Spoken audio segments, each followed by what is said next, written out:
Is there any answer to these questions? And again, he thought the thought we already know. Human life occurs only once.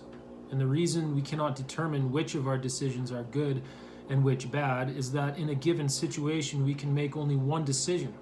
We are not granted a second, third, or fourth life in which to compare various decisions. Welcome to Meyer's Megafictional Musings. Thank you for watching this video. I always really struggle and hum and haw and go back and forth on whether or not to even take the time to record any more videos on the books I'm reading, for a number of reasons, which I hope to get to.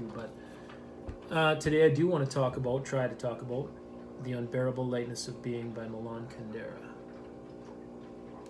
At the risk of sounding pretentious, again, I would put this book number 3 on my all-time favorite books list.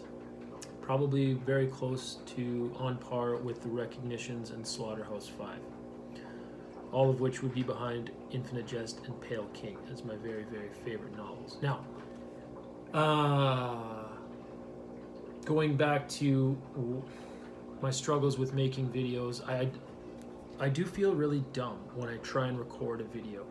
Being honest, I feel stupid even writing down my ideas of these books, and I don't know what it is, but I always have this compulsion to share and talk about what I'm reading. So reading The Unbearable Lightness was bad FOMO, and I've talked about this FOMO before, fear of missing out.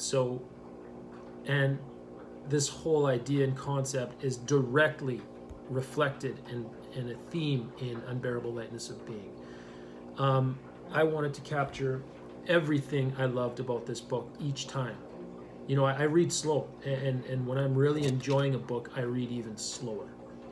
And that was happening with The Unbearable Lightness of Being. So I wanted to record a video. I wanted to do something, take a picture on my phone and share it on Instagram and whatever. But because I do feel so silly talking about it, I wasn't going to do a review, but I have to do something. So my goal for this really, really short video, I hope to not go on too long here, but the only thing I want to accomplish really is to have this book experienced by more people. And I mean, I know this is a highly acclaimed piece of fiction, I get that, but if you are thinking about reading it, if it's on your to-be-read pile, I suggest you bump it up, and I urge you to bump it up, or better yet, reach out and perhaps we can arrange a Google Meet of some kind to discuss it further. I've been doing that, by the way, here and there. I've had about 5 or 6 Google Meets with wonderful people from the community online, and it's been great, honestly, for my mental health. I'm looking forward to meeting new people and discussing shared passion, because it goes back to what I was talking about. Sometimes I do very much feel like I'm on an island with my interests and passions. But then again, thinking about The Unbearable Lightness of Being. And I'm not going to do any excerpts from it. Just a few basic musings here, even though it's number 3 on my all-time list. The plot is engaging enough.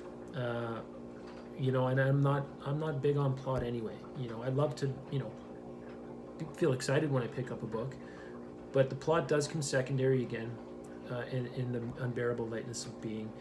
It is a novel of ideas, though, very much so, with an engaging enough plot and very compelling characters. Now, on the surface, it is a book about love and longing and lust and adultery, but it is also a novel of philosophies and ideas, as I said.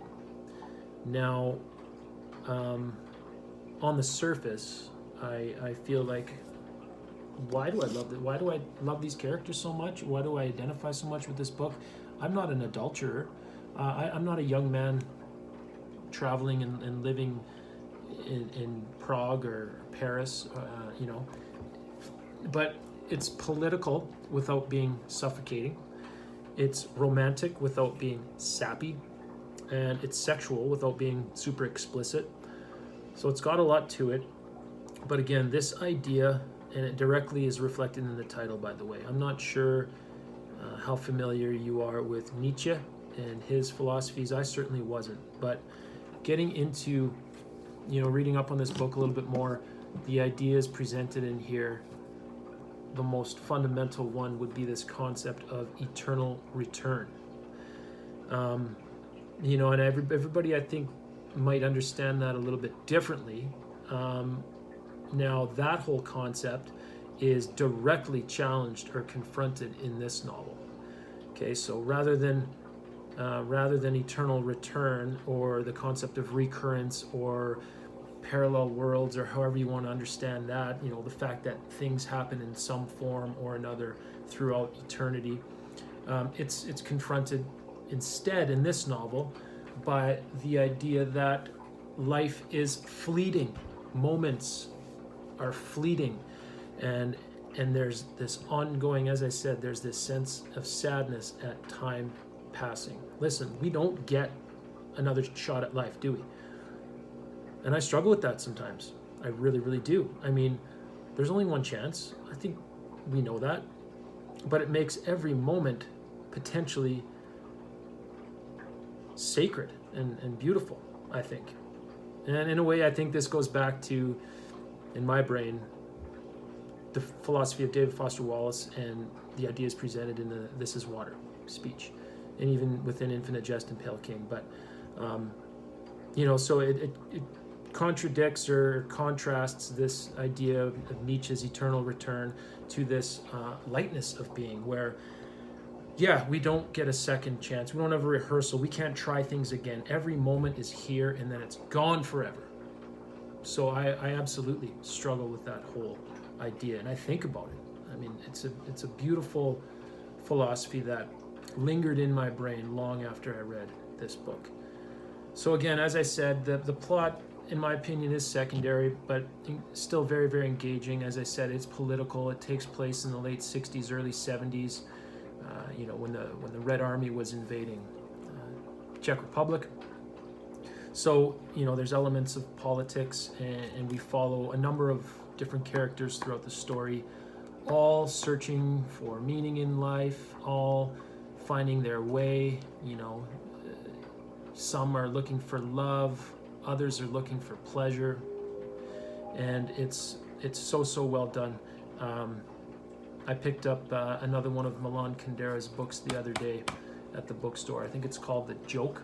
So here's a writer who I will absolutely be exploring everything from him. Again, I had no clue as to the brilliance of the unbearable lightness of being going in. And if you want to, as I said, take this discussion a little further, if you have read this book, boy, I'd love to get in touch with you and further discuss it, because, as I said, the FOMO reading was real bad. I have a very tiny bit of notes I wrote in here, but again, that's always a battle too, because wanting to capture and share everything, I'm writing stuff down, or I'm pausing and reflecting, but I especially the second half, I just let this book seep over me and I flew through it, and I'm glad I did. But I also don't like I don't know about you guys, I'm not sure what that's called, but I'm not a fan of that. But otherwise, this book is beautiful, and beautiful copy. I'm going to be probably buying another copy though, and pushing it on my family and friends, which is what I do. Yeah. Okay, now just real quick before I let you go. Currently reading. Lovely gal on Instagram recommended this, Lonesome Dove. I had never heard of it at all. So I just checked if my library had it, which they did, and I got Lonesome Dove. And oh my gosh, I am so glad I started this. I'm flying through it, and I never thought I would enjoy this Western book as much as I am. So I'm a little over halfway. It is utterly riveting, beautiful characters, easy to read, different from what I've been reading lately, and it's an absolute delight so far. So I'm hoping to finish that quick here now in the next few days, I hope, because I am beginning a group read of Mason and Dixon starting in a couple of days, which I'm absolutely psyched about.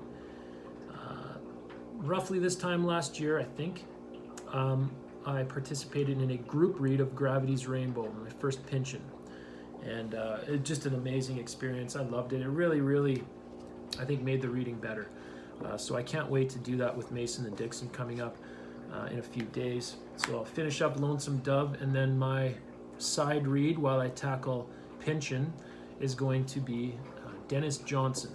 So Dennis Johnson is someone I've been trying to track down for a long time. I'm very intrigued by his work, specifically Jesus' Son, his short stories, which I was able to pick up from the library. But check this out.